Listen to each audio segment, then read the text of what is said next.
Hey gang, AV here. Welcome to my review of the G.I. Joe Collectors Club exclusive rock and roll figure. Here he is out of the box, and I do mean box. He was shipped in this brown mailer box, which was taped on both sides.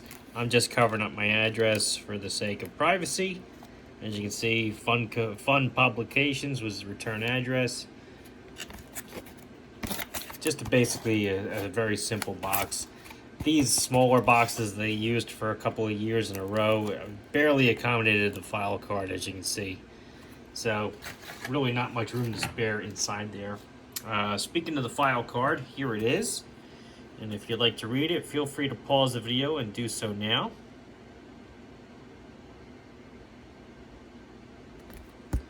Always a fan of when they include those.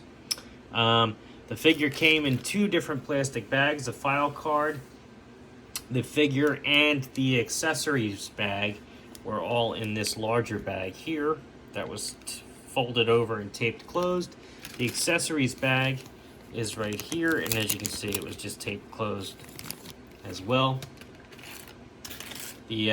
Speaking of the accessories, first one will be his figure stand, which you can see has G.I. Joe there in raised letters, 2 foot pegs, rock and roll there in the front, and on the bottom just says G.I. Joe, or I'm sorry, 2007 Hasbro copyright.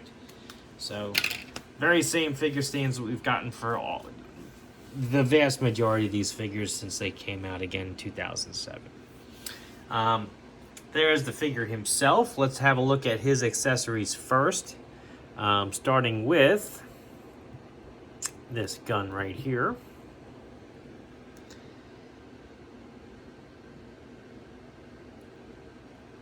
Decent detail on there. I like that. Pretty cool. And this is all connected via the ammo belt, so I'm just going to take this whole thing off here. So he has the backpack, which has two slots, one on either side, depending on which hand you want to have the Gatling gun in. The peg to fit on the figure's back, of course, and the G.I. Joe star there on the back.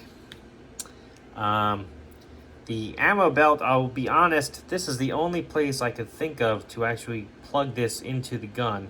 Obviously, there are no instructions included, but I assume this is where it was supposed to go.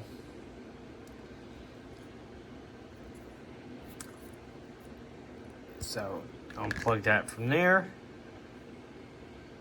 A fully painted ammo belt, as you can see. Pretty cool. And here is his signature twin barrel Gatling gun.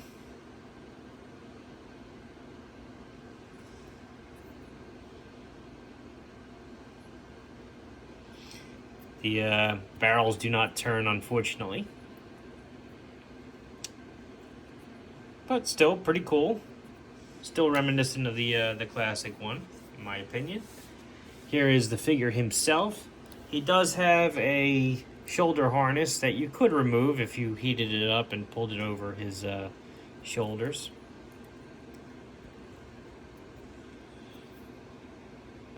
Nice detail there in the face. Nice paint overall. I like the camo pants. That turned out really nice. Very cool looking figure. Let's do his articulation while I have him in hand. His head is on a ball joint, which does a full 360.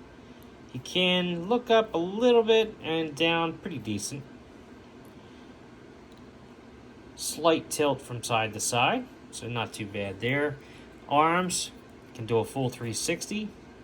They can go up about this high, which is not that good, frankly. There's nothing at the bicep. His elbows can straighten out, as well as bend about 90 degrees. They do a full 360.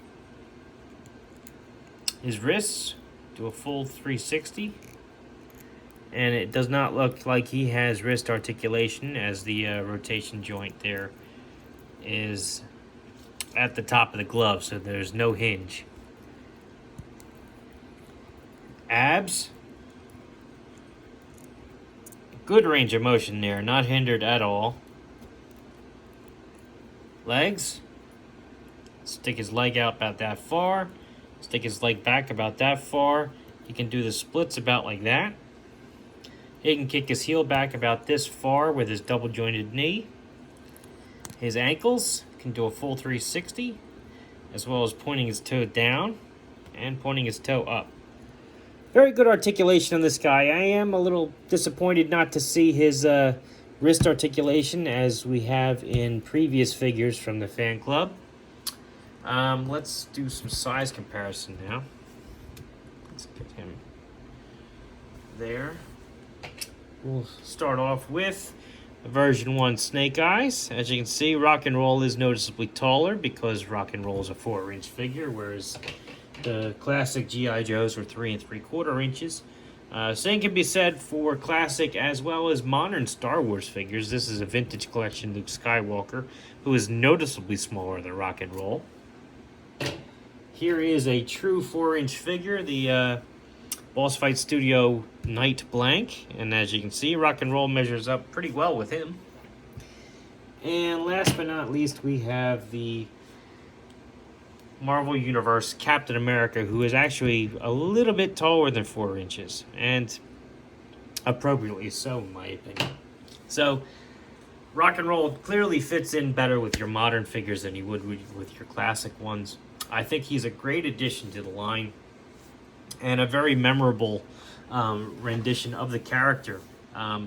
Not just because of his weapons, but because he looks very cool, too, in my opinion. This was a fan club exclusive, so he may be a little bit pricey on the aftermarket. Be on the lookout for him if you're interested, and I wish you the best of luck in getting a good deal if you do find one. This has been AV. If you like this video, check out my channel. If you like what you see there, then please subscribe, and as always, thanks for watching.